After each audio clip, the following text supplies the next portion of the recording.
Give me 1 second. If you're seeing this right now, we are going to adjust a few more settings on our end before we actually run this. I don't mean to be running this on high latency, so let me see if I can get that sorted out really quick.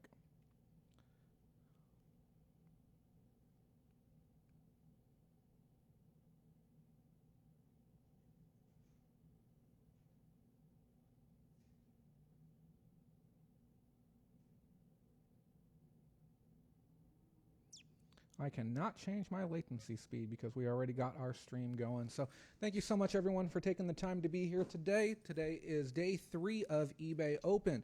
Those of you who are watching this later, feel free to skip by the first 5 minutes if you don't care at all about some of the housekeeping stuff that we're going to do real quick. Give me 1 second. I just want to make sure I'm able to see your comments as they come in. As always, thank you for taking the time to be here. My name, again, is Jay Kraft with the Facebook group BOLO Pickers Lounge, and today we're going to be talking about 2 very important topics. I actually forgot to change that there at the bottom. Give me a second, guys.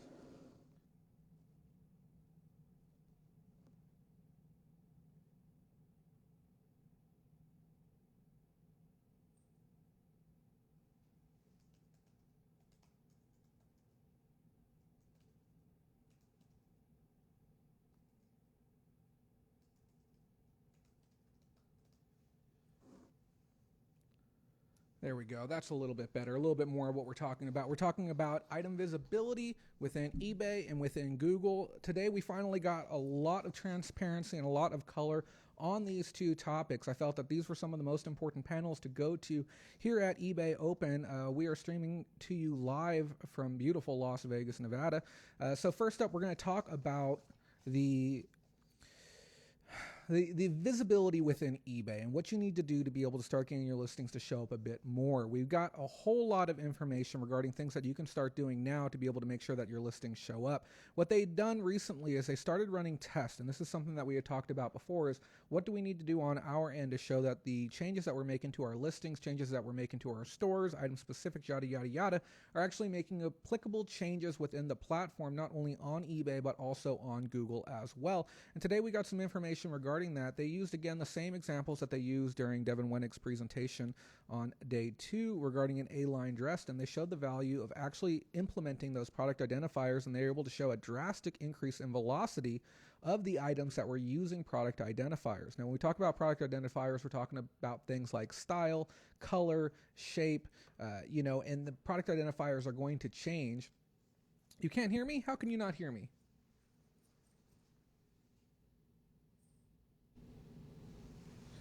Mic check testing. You got to be able to hear me. I'm peaking over on my end, so turn up the volume on your end. If you guys have any questions, feel free to leave them in the comments as well. As I was saying, product specifics, they vary based on the type of category that you're working within. So you're going to see different product specifics within electronics as you will in clothing. And it appears that the categories that have the most item specifics are going to be most positively impacted by you taking the time to make these changes. So obviously clothing, there's a lot of different ways to describe a single garment, whether it be style, size, shape, color, form, etc. And they found that by making these changes, there was big impacts. But when they did it on stuff like electronics, the impact wasn't as great. Other product identifiers that people need to be thinking about are things like UPCs and IMEIs, as well as just specific, I can't remember the one for books, but it's important that you start making it a point to get those product identifiers filtered in. Now, we talked yesterday about the fact that they're going to be speeding up the workflow to be able to do this by being able to fetch data directly from the title by October is when they're thinking that they're going to make that happen. But I can't stress this enough. If you want to start being competitive on eBay, and I hear this all the time, my sales are garbage, my sales are down. This is, honest to God, one of the best things that you can start doing to increase your velocity. The reality is if you spend an extra 60 seconds per listing, but it can mean that your items are going to sell 1 month or even 1 week quicker, is that going to be worth it to you? You know, the faster that your revenue is coming back in and the more inventory space that you can free up, the better that it's going to be for you moving forward. They said on top of that, the catalog is still going to be available moving forward, but all mandates that are going to require you to use the catalog are gone. Okay, so there's none of those mandates any longer, but we are going to start seeing mandates on specific product identifiers. And the reason is eBay is getting really tired of seeing very, very crummy listings have no traction on the site whatsoever. It creates a poor user experience when you get displayed items that you have no interest in buying. And obviously, after they've been served up enough time and there's no conversion, Cassini's going to do a little bit of movement and suppress that listing. It's not going to hide it, but it's going to suppress it. And then ultimately, eBay still, as always, if you don't believe me, look it up, has the power to remove your listing without warning, just simply because they feel like it might not meet the minimum baselines that they're looking for. They have made it easier to start identifying those product identifiers you're going to need to worry about by moving the most important ones all the way up to the top, adding that little red asterisk to them when you're creating them on PC, and that experience is also going to be coming to mobile as well.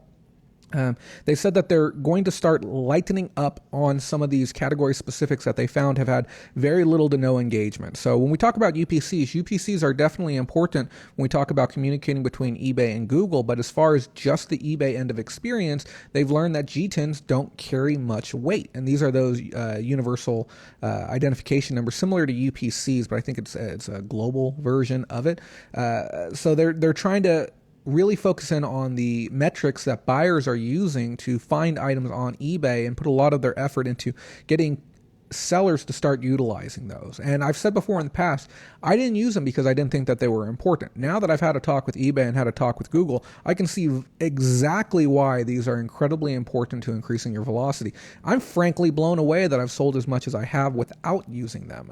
But I'll tell you right now, I have several hundred items active, and I do plan to go through and clean up my listings as much as possible, especially when it comes to items that it is not difficult to get UPCs on.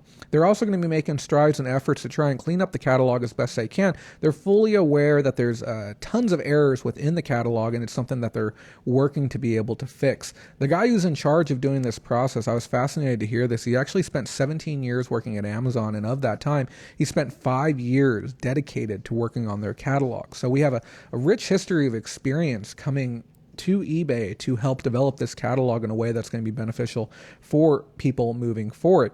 Another tidbit, this was a great little piece that I learned from him. We asked the question, how important is the title? How important is your title really as far as how the listing is going to be indexed? Basically, what type of information is going to get pulled from your title? As far as eBay is concerned, when it comes to indexing specifics, so things like size, where somebody would actually use the sidebar, the title has no value whatsoever. That's what they're telling us, that the title, as far as pulling those hard specifics for refinement on the sidebar, you're not going to get any effect there. As far as the arrangement of the title, this is a very interesting thing. eBay and Google have said two different things. eBay says the arrangement of the title is meaningless. Okay, as far as how you order your specifics, your women's A-line, large, checkered print, dress, gown, evening, whatever. The order of that on eBay has no bearing whatsoever. Now, though, if we talk with the people over at Google and we ask them about the importance of order, they actually had a completely different statement. They said that the arrangement of your title will affect the way it's actually going to appear within search on the Google platform. As I've said before, 40% of my sales come in through Google, so making sure that I have a title that best encompasses my item's description in a very quick way, especially when you consider the mobile experience, it's very, very important. And we've talked about title structure before in the past historically about making sure that you get your brand up at the front, but today we learned about some other tidbits that may actually be more valuable placed on the front end than the actual brand. That's something that we're going to be tearing into on Sunday during our live show, the Sunday Reseller Roundup. If you haven't done so, subscribe to our channel, check out the content, hit like on this video. It does help us out with what we're doing, but we're going to get a deeper dive into that on Sunday, as well as a lot of the other details from eBay Open that we just simply will not have the time to meaningfully cover while I am here. They said that as of today, there is weight on the title, not in regards to index, but weight on the title. But as the indexing becomes more and more value down the line, and we start looking at product identifiers and item specifics, they said that the value is drastically going to shift across to those specifics because those are the specifics that consumers are searching for. So we need to start thinking in the way of consumer search when it comes to generating our titles and taking the time to fill in our item specifics. Some people had asked some questions as well as I did. One of the questions that was asked was, how do we handle stuff regarding discrepancies, especially when it comes to used goods? If you have an item that is printed as being a 32 inch, but you actually go through and you measure it out and it shows up as a 34 inch. And they said on instances like this, it's going to be best to use best judgment. You want to use the information that's going to help the item index correctly to be able to be found within eBay and Google, but you're also going to want to make sure that you give some color regarding the variation, whether it be in your item description or your condition notes, regarding the discrepancy from how it differentiates from the catalog. On top of that, I had made a point to ask what the community can do to actually help with this process. Reason is they actually took away the catalog appeals. So there's no way for me right now to make a suggestion regarding how the catalog can be affected or adjusted in the future. Adjusted or changed right now if there is an issue where the item doesn't necessarily pair up perfectly with what I have. It may be good enough, but as we've said before, good enough isn't going to be the best case scenario when we talk about communicating between eBay and Google. And they said that in the future they are working along the lines of what I talked about before, with some type of trusted team of seasoned sellers and people that understand the industry and understand the platform to be able to help refine that catalog. And that's the ultimate goal, is to, nobody sits here and says, I don't want to use the catalog because I don't think the catalog is good. No one wants to use the catalog because the catalog's difficult.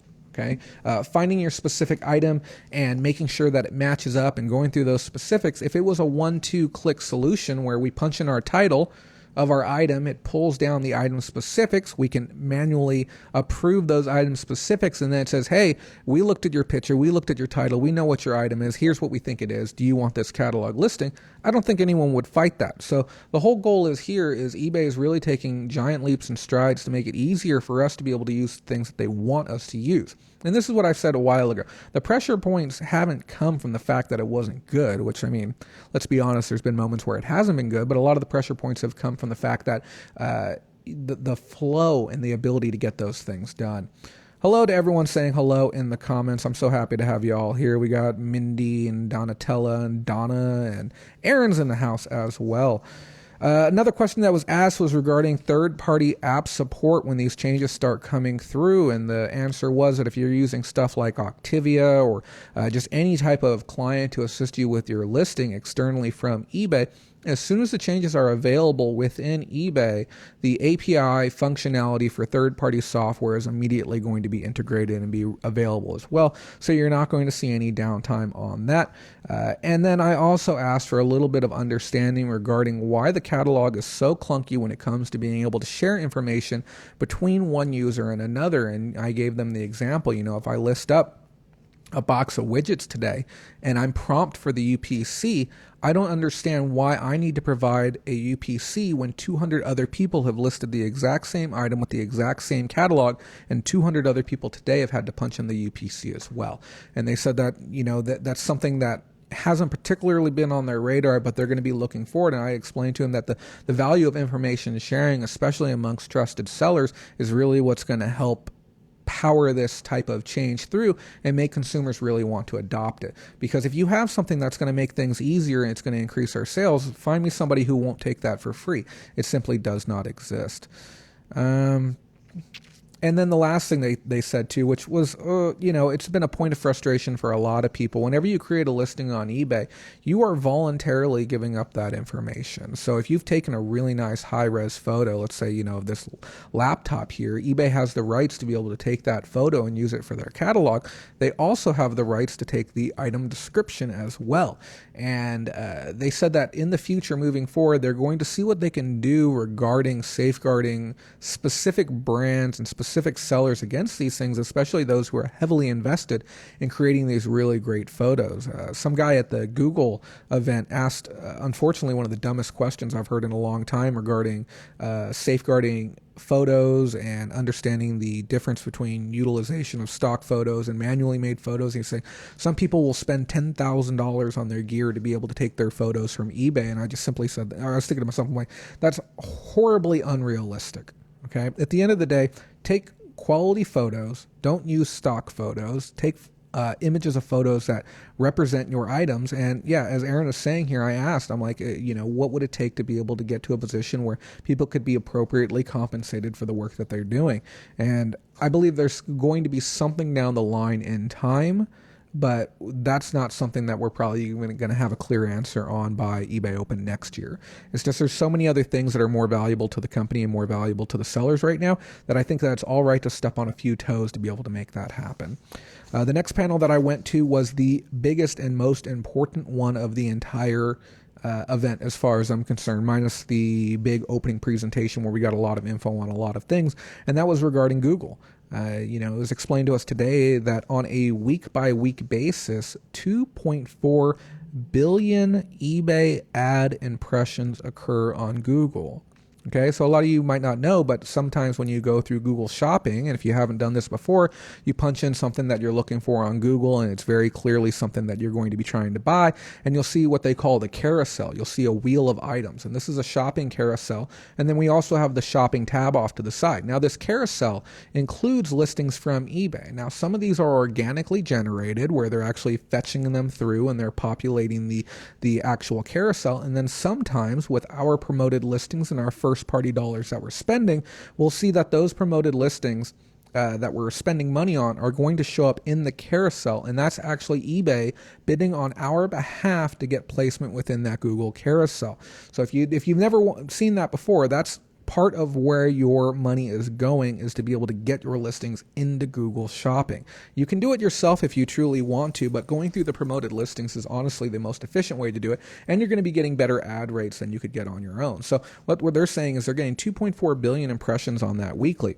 Now, the value of e-commerce as a whole within the market within Google Shopping, they said right now they're on track for shopping in general online to reach $1 trillion a year. And of that, 16% of that is going to be direct e-commerce. So we're talking eBay, Shopify, Amazon, you name it. That's where 16% of that volume is coming from. So having a good Google Shopping experience, whether it be through the carousel or the shopping tab online, is very important. So being able to get your listings from eBay to that point where they can show up there, that's what we're going to be covering right now. I also learned today that Google actually strikes down somewhere in the area of, right now, 9.5 million listings. And I can almost guarantee you that I have some and you have some that they use the word disallowed. They're basically not good enough to even show up on Google. They just don't want them on there because they've managed to fail in one of the ways that we're learning about for the first time today. And I'll cover so that you can learn a little bit more about how to make that happen. But they said as far as e-com is concerned, they said that the shopping ads is the highest performing tool that they have to increase the velocity for sellers across the board. And they said on top of that, too, that they've made expansions to how that carousel works. Now, I didn't know this either, but the way that carousel displays is you'll have your items across the top, and they said that that first one that you're going to see on the left is the most valuable slot. And they said that if you can get your item into that slot, you're 3 times more likely to have your item sell just by being in that first slot. Now, how can you get yourself in there? There's a lot of ways of doing it. The first one is making sure that you include an absolute ton of information on those product identifiers. When you go into the Google Shopping tab in particular, notice that there's a very similar sidebar to what you see in eBay that includes refinements. All of those refinements that you put into eBay actually carry across into Google too.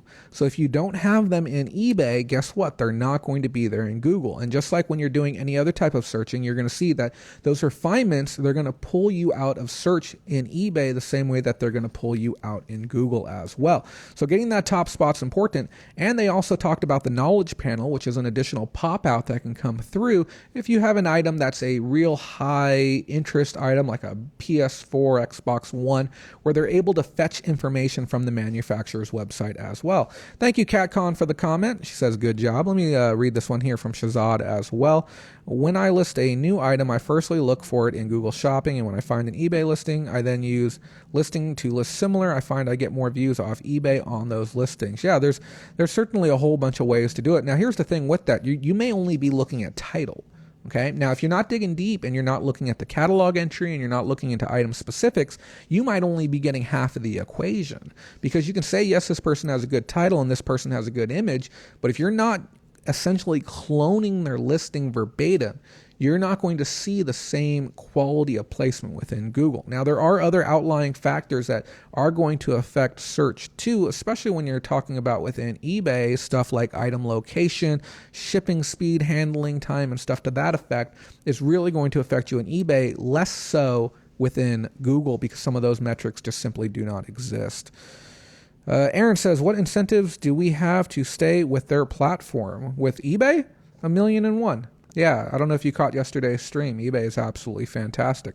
I think it would be borderline foolish for anyone to walk away from eBay at this point with the amount of leaps and strides that they've made over the last year and some of the changes that are going to be coming in the next year. Like I said, I've been hypercritical of a lot of things that they've done, but this is a fantastic time to be an eBay seller, and the future is brighter than it's been since, God, probably the last 10 years that I've been a seller on eBay. You're going to have to forgive the very mellow tone delivery that I have for you guys, or monotone delivery that I have for you guys today. I am exhausted. I stayed up a little bit too late last night, and it was very difficult to get to some of these panels, and I haven't had lunch yet. So we're going to churn through. I felt it very important. I'm literally on my lunch break right now. Lunch ends at 1. It's 1 o'clock. I'm on my lunch break right now so that I could do a midday and bring you guys all this information. So I hope you enjoy it. So let me make sure and we see where we're at. They also mentioned, this was really, really cool, and I want you to know that all of the things that we're talking about, I have images for every single one of the slides, and I will be creating a more robust presentation for you once I get back on site at my location. Shazad, are you being sponsored by eBay? I would kill to be sponsored by eBay. This would be fantastic. But moving on, they are doing a redesign for the Google Shopping, and I'm very excited about it. They're moving more towards a similar direction to what we talked about eBay as far as their social experience.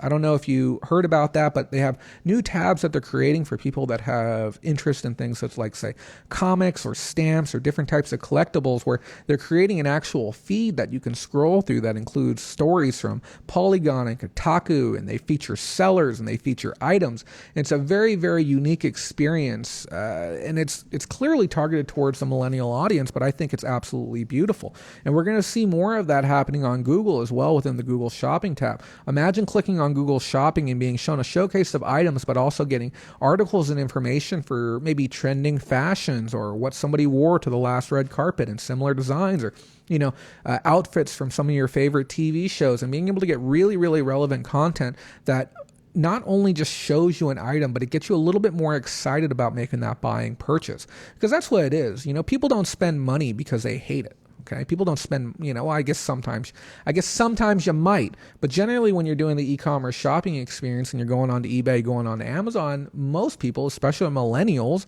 they're not going on and buying out of necessity, they're buying out of luxury. Let's be honest, 99% of everything I sell, probably 99% of everything that you sell is absolute luxury items. I don't sell, blankets and roof shingles and purified water. I sell toys and glassware and other nonsense tat. And being able to tap into this market and say, okay, we understand the value of the youth market. We understand that they make a lot of decisions based on emotions. So if we can find ways to make them happy and make this a more pleasurable shopping experience for them through a curated feed that utilizes cookies and tracking history to be able to show them things that they actually care about, we're going to see increased velocity the whole way through. So you might look at Google as just being this whole other company that's of no relevance to you, but when I tell you Google Shopping is making a massive revamp to how their experience is for consumers, you will see a direct benefit to your e-commerce presence, especially on eBay, based on the changes that Google is making. It's an absolutely huge deal. It's like somebody came in and did a tune-up on your car for free, and that car is your e-commerce business. The velocity increase I expect is probably going to be anywhere between 5 to 10%, but now when I go through and I do the back half of the work and I start adding product identifiers and cleaning up my photos, which we'll talk about here in a second, you could probably see an uptick or at least a sell-through rate increase of upwards of 20 to 25%. So I'm very much so looking forward to that. Let me look at some of these comments here real quick. CatCon says, thanks, Jay. Catch up on sleep later. Enjoy the trip for now. Yeah, I am starting to forget what sleep is. and says, not always, just bought supplies for my turtles today, so that's not necessary. Yeah, every now and then we have our quality of life items, but you love your turtles and you're buying it. Well, you don't want them to die, so there is some emotion tied up in that as well. So the redesign is going to be coming hopefully by the end of the year. Like I said, it's going to be more tailored, and the goals on it are to make it a more engaging experience. Now, if you didn't know this, eBay, just here in America, pushes across 750 million listings to Google. Of those, only 85% of them are actually getting approved. 15% of them Google receives and says, no, we're not going to run that. Nope, we're not going to put that into Google Shopping. And they call these disallowed, and they say, no, it's not going to happen, and they shut them down. And we're going to be talking about the top reasons why. Actually, not just the top reasons. We're going to be talking about every single reason why, because this is important for you guys to know. So we have some things that are going to get you into that 85%, the things that do things first, the things you want to do. One, have an optimized title. Have a title that makes sense. We're going to have some slides later this week that are going to break down exactly what an optimized title is, so that way you better understand. Use a UPC if you can get a UPC. And that means, yes, go out of your way to get it.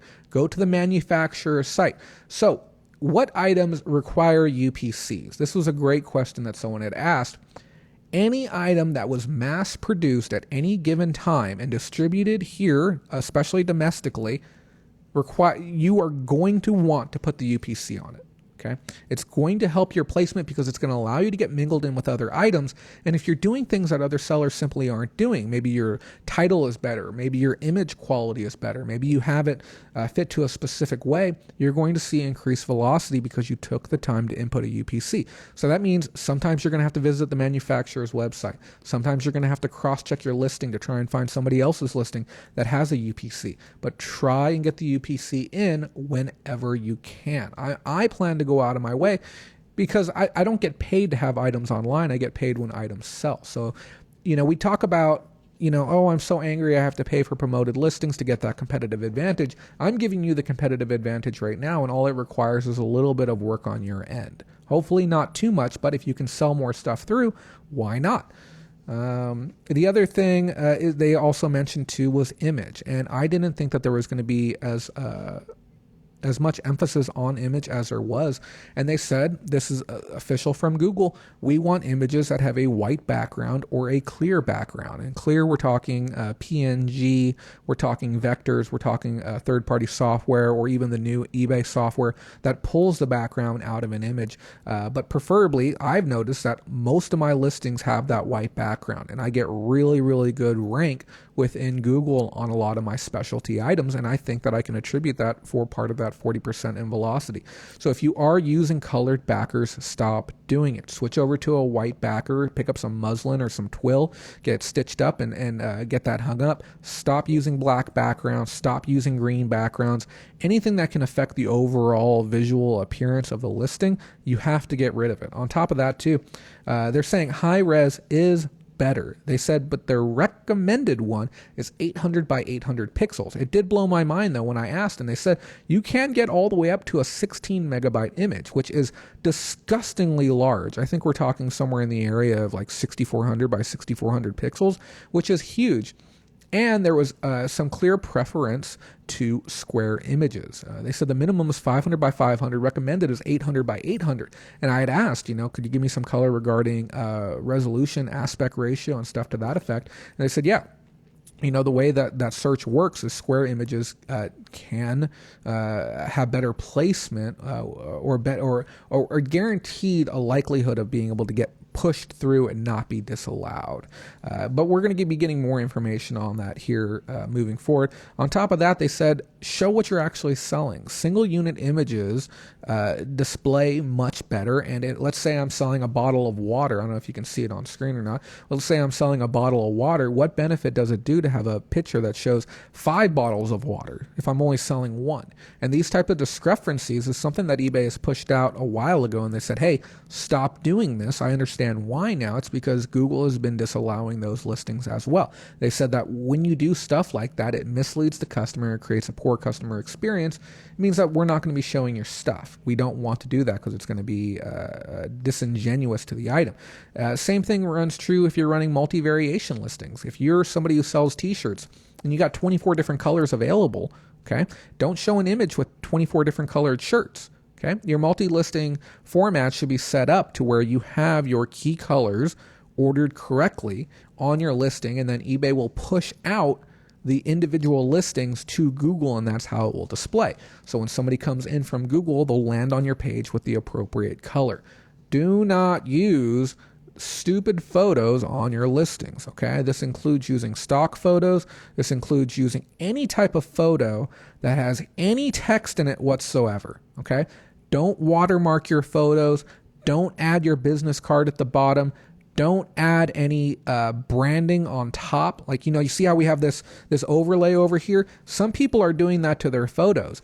Google is actually in a position now where they're removing those elements. They said 30% of the time, they'll see those elements, they'll detect those elements. We're talking logos and branding and text, and they'll just yank it out. And then they'll display the image the other way within Google Shopping or within the carousel as well. So stop micking around with your photos, because that's what's going to get your listings to not show up within Google. On top of that, they said simple images are better. Okay, we don't want something, don't give us a multi-view image. Okay, we don't want to see one. I call it the king photo. They say your first photo is your most important photo. That's going to be the one that's going to index into Google. And I've always said this: your first impression, your first photo is the most important, and it should simply encompass the item that you're selling as a whole. If your first photo, let's say you're selling something large. Let's say it's a blanket, and you just feasibly cannot get it into a single shot, and you only have half the blanket. Okay, in that photo, because you took multiple photos to try and display it. That's not going to go into Google. Okay, Google wants to be able to see the entirety of the item. So even if you have to fold it in a specific way so that you can get the whole thing in the image, that's what's going to push it through. And keep it simple. Don't muddle it up. So don't have a solid image with 3 side images, different angles on your main photo. That's immediately going to get rejected as well. Okay, and when it's not showing up in Google Shopping, you're missing out on a ton of traffic that could be coming to your eBay store as well. What do you do with a white item? That's unfortunate. A whole heck of a lot of clean lighting. That's what I'm going to have to tell you for right now.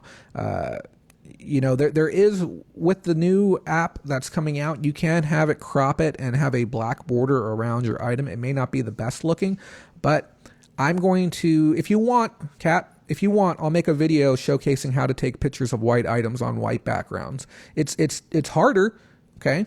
But again, if it means increased velocity, that's why we're all here. Because if we can increase our sales by $500 or $1,000 a month, that's just more money for us to go out and buy more stuff and start making more money.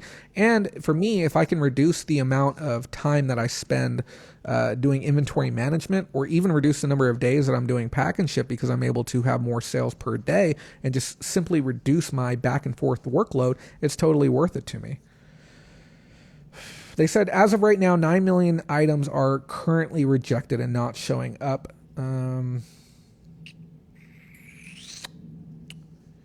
Give me 1 second, guys. I explained product identifiers, how to find those product identifiers. As far as the elements of the title, the most important one should be at the front. Sometimes that can be brand. Sometimes that can be occasion. Even sometimes, in rare instances, you'll have stuff like a book. And, traditionally speaking, you would have the book title followed by the author, followed by the publisher information. What would trump that? Okay, think to yourself, what would be more important than the actual name of the book at the beginning of search? If you have a special element to that book, it could be something like a limited release. It could be something like a special printing. It could be something like a signed copy. Because you have to think, when somebody's going through and they're doing Google Shopping, especially on the mobile experience, they're only going to receive about 80 characters worth of information. If there's 2 copies of that book available, and one's $20 and one's $1,500, okay, and the consumer has a reason to click on either one of those, if the word signed is at the very end of that title of the listing, there's going to be no motivation for the buyer to actually click on that listing. They're going to click on the $20 one. Now, if you move that up to the very front, to where the consumer can actually see it while doing a mobile search on Google. If that's what they're looking for and something that they've thought about, it might entice them to actually engage with that item where they otherwise might not have had any motivation to do so. So we're going to be doing a big discussion. This is something that I wanted to do before I even left, but now I have what I feel is an invaluable amount of information on the topic to be able to do a presentation to best explain use scenarios for situations like this. Can the eBay app square up your photos? You can manually crop your photos to get them to square up. I use an iPad personally, and most smart devices, if you're using any type of cell phone or iPad, you can generally have your photos set to square.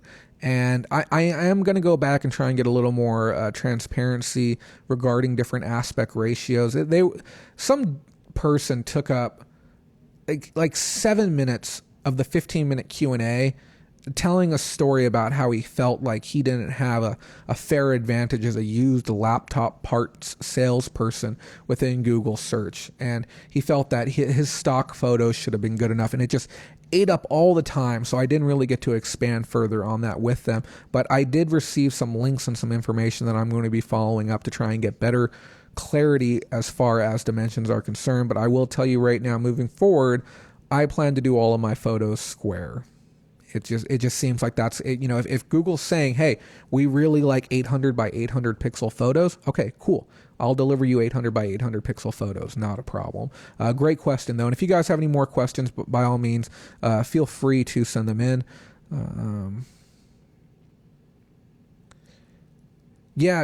Somebody had asked, would you rotate it more to give it more of a 3D look? You want to take a photo that best encompasses the item. Okay, so if you were to show that picture to someone random, they're going to be able to look at it and be able to understand exactly what they're getting. Google really likes that. Google's AI and Google's tech is exceptionally good about doing that. But you want your photos to visually be flat, okay, but not like architecturally flat, if that makes sense. So let's say we have, again, this is the water bottle that I was referencing right here. Now, if you were to take your photo of this, okay, you could have your clean backer and you could still give it dimension by showing somewhat of like a 3D angle like this.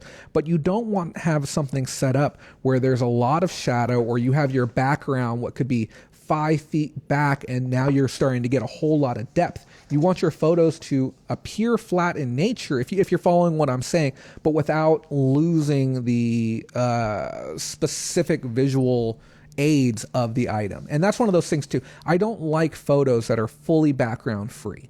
And the way that I've set up my stuff, I actually have a ruler that I'll run across my item, but I usually won't include the ruler in the first photo. I try and keep my first photo as clean as possible and include ruler shots in the second one. But I like to have my background set up in a way so that it does give you that impression of scale. Because being able to tell how far back something is, just even a little bit, can help you understand the size of it. But I will be working to try and find constructive ways to be able to include that scale, but also make my photos more appealing to Google. I don't think that I'm doing anything wrong, though, because, like I said, 40% of my sales come through Google, so I'm pretty certain that my photos have to be on point. But that was a fantastic question. Thank you for asking. Also, guys, this is live right now. If you'd like to help support the show, we do take super chats. We were Patreon funded to be able to come out here, which means some of the viewers who are watching right now assisted in helping me get here, as well as us receiving donations along the way. You can also donate at PayPal, our PayPal address, jaysgameshack@yahoo.com, if you'd like to send in a one-time donation. We greatly appreciate that. We have a few more panels that we're going to be going to today as well. And also join our Facebook group. Somebody will throw the link up in the comments as well. Brandy says eBay has been asking for white backgrounds for over a year now. And the problem is they've been asking for that, but they haven't been giving any explanation as to why. If they were just more straightforward and said, hey, do you want to sell more stuff? Just make the background white. Okay, like if they gave us a no-nonsense statement about it, but just kind of skirting around and saying, hey, we would really like it if you did this, or we really suggest if you did this, da-da-da-da-da. No, I'm here and I'm telling you, do you want to sell more stuff? Make your backgrounds white. Simple as that with with that no nonsense. And she said she used a 1:1 setting on her phone. Yeah, so 1:1 is going to be your clean square aspect ratio. Worst case scenario, most devices have a 4:3, which is pretty darn close to square. I've traditionally taken everything in a 16:9 aspect ratio, or 1080x720, or 1920x1080 resolution.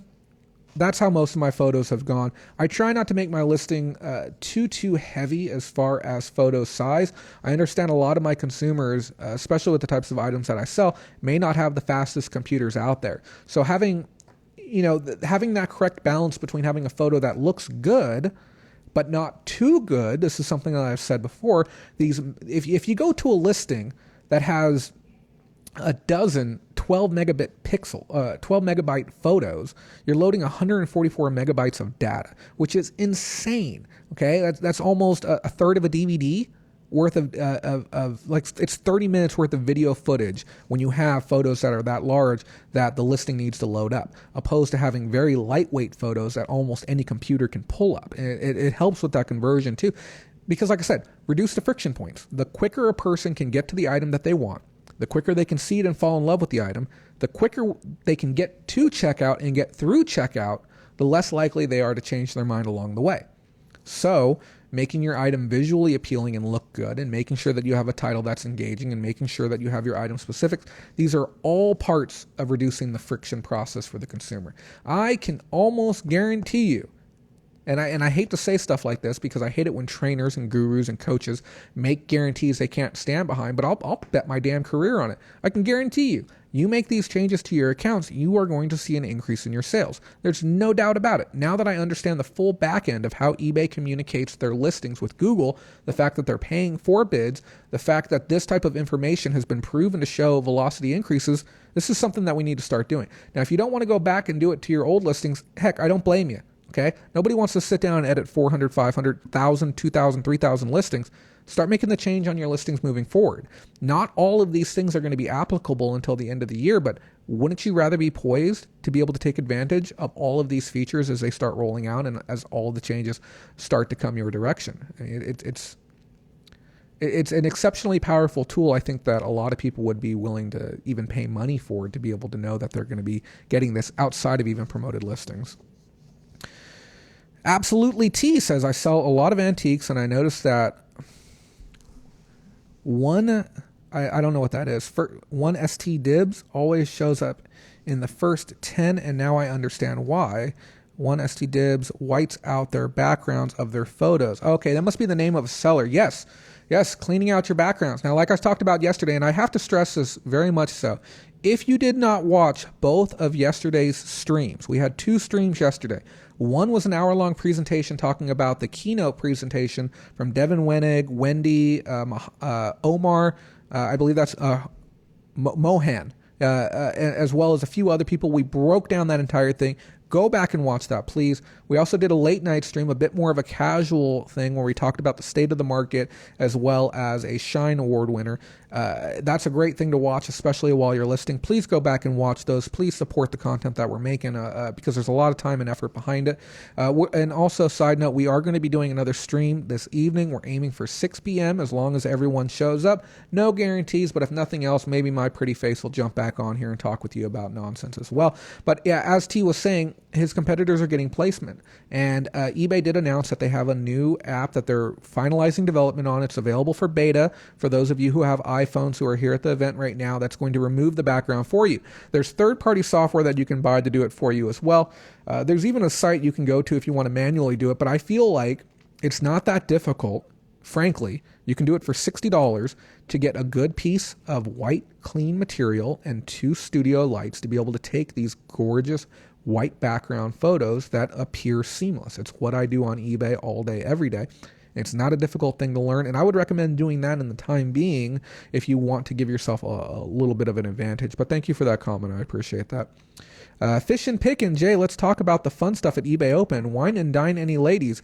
God, no. Yes, I haven't seen much outside of eBay Open since I've been here, and I really appreciate the sentiment too. Some people have been messaging me like, Jay, you need to smile, and I'm like, I'll smile when I'm done working, because frankly, I originally said I'm not here for me, I'm here for everyone, but I'll say right now that the value of the information that I've gotten and the robust level of the context that I've made it's been virtually irreplaceable. I am so excited to be here, but my first duty is to the people who assisted me in getting here and ensuring that we get the best information and presented in the most digestible way possible for this event. So let's talk a little bit more about this. I don't want to trend too far off, and I'll definitely get back to the remainder of the comments here after we're done. I just want to make sure that we're all on the same page. They also mentioned that when it comes to structuring your title, to really be mindful of how the consumer searches. Okay, sometimes we'll add things into our titles. We'll do some keyword stuffing even, but we'll add things into the title that are things that consumers don't really give a shit about, to be frank. So if you're somebody and you're going to be going and buying something, ask yourself, how am I going to search for this? Okay. How do you describe this item? And sometimes you have to sit there and you have to say, okay, if I'm talking to somebody from another planet, how would I very efficiently encompass the item that they are buying? So this is a 1 liter / 500 milliliter, or 1.05 quart of Fiji bottled water. Okay. And keeping it down to its bare bones and specifics. And I know some people will, they'll add in nonsense that really doesn't matter, but keep your titles brief and to the point, and don't feel like you have to jam in all this extra information or you're going to get lost within search. And I know some people will sit there and say, use every single character you got. Don't use every single character you got. Okay? Keep it relevant, keep it on topic. That's going to help you out more than anything else. Okay? So just from here moving forward, if any trainer tells you that, it's factually inaccurate. And I spoke directly with Google and directly with eBay about this. Do not jam your titles up with nonsense. Keep them clean and tidy, because customers aren't searching those things, okay? And when they're not searching for those things, they're not going to find your items, because other items, okay, that don't include nonsense like blue cap, clear bottle, flowers on the front, if they don't include that nonsense that people don't care about, their items are going to rank higher than yours, okay? Because that's what it's about. Pricing is important, yes, but visibility is almost more important at times, especially when you're working within a competitive market. What else do we have here for you today? Oh, yes. We also received a little bit more information regarding characters in your titles. There is characters that Google will take and they will throw away. And we're talking about things like asterisks, exclamation marks, and stuff to that effect. They said that what they recommend is that you visit Google and you type in Google Shopping Character Specifics to be able to receive a list of characters that if you put in your titles will not allow the listing to show up within Google. And now I also asked one of the senior marketing specialists with eBay, and I said, can we get some information on our end as sellers during the listing process, so that way we can better understand the errors that we're making or things that we need to change to be able to get our listings to show up within Google? And are you receiving that information currently? And I was shocked. He said, yes, we know which listings aren't going through. We get that information. We get the 9 million listings that don't make it through. And sometimes they're able to do actionable things to be able to try and resolve that. But they said, as of right now, there's no way to push that data along, but it's certainly something that's on the radar. A lot of the talk that we heard over the last 48 hours had to do with AI-driven tech. And we've talked about AI and the implications that it can have for e-commerce for a while now. And some of the earlier things that eBay had talked about doing when we talked about virtual reality, which is another form of AI tech, really feel like it was missing the mark. But now that we're seeing AI being integrated in a clever way to be able to assist with the listing and with the management process of our stores, as well as integration within Google, it's amazing. It's mind-blowing. I think that the future of AI within e-commerce is going to take our job that has been historically a little bit frustrating, and it's going to make it easier and easier with time. So yeah, guys, that's all the information that I was able to pull from those two panels. Later today, I will be at, if I make it on time, I will not make this panel. I am a half hour late for that one. So I have one more panel that I will be making it to today. I think, hopefully, I might not. I still have a lot of networking to do today. Final presentation closing with Devin Wenig is going to be happening between 3 to 4 p.m. in the general session room. If you'd like to meet me, I'll probably be there somewhere in the back, just kind of hanging out for a little while, trying to get some good footage. Recommend getting there early because the good seats get taken up quick. Guys, if you have any questions regarding eBay and Google and placement, now is your last chance to ask them. I'm going to be on air for another 5 minutes. Again, guys, please visit our Patreon. If you enjoy high-quality content like this and you want to support a channel that's doing things that other channels simply aren't doing, please help us out. Our goal is to get to a point where we can earn $5,000 a month and be able to really scale up our production and scale up what we're doing greatly beyond what we're doing right now. Yes, we need more likes. Thank you, Mindy, for that. Let me just look through the last of these comments real quick. And I have to stress, please go back and watch yesterday's videos. There was a lot of valuable information on that. Hope everyone's having a wonderful day. Hope you're all having fun. It looks like we don't have any questions right now. We are running a high latency, so I'm going to give it an extra 30 seconds just to see if anything else comes in. And like I said, this Sunday, possibly, maybe next Sunday, depends on how much R&R time that I need when I get back, we will be presenting all of the slides from all of the presentations. So I have somewhere in the area of about 100 slides that I took photos of, and they all need to be cropped down and prepared for everyone to be able to view and be able to engage with.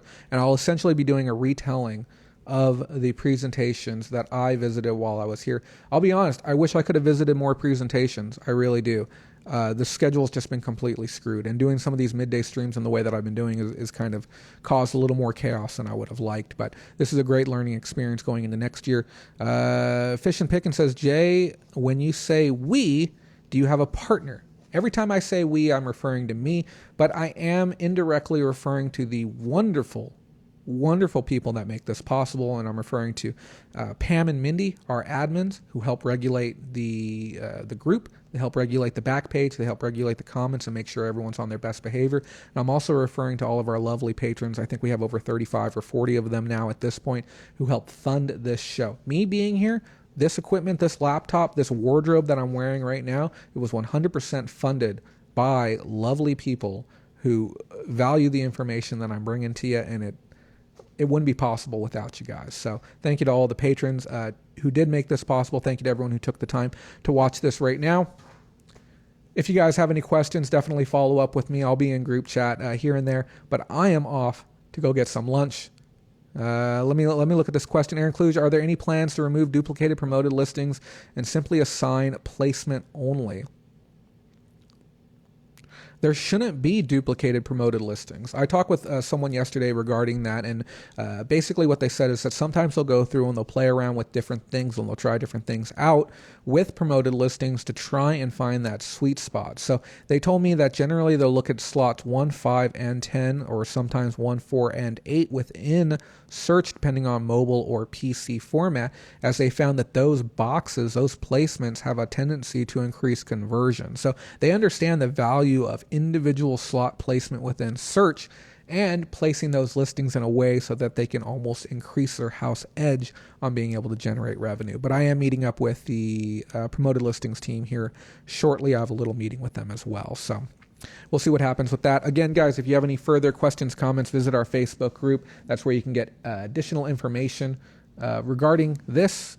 Sign up for our Instagram as well, and you can get some behind-the-scenes coverage and news that you're not going to get here on YouTube. Subscribe to my channel already, guys. Okay? This is really hard work. Subscribe to the channel. I'll talk with you here this evening, 6 p.m. Pacific Standard Time. Have a great day, guys.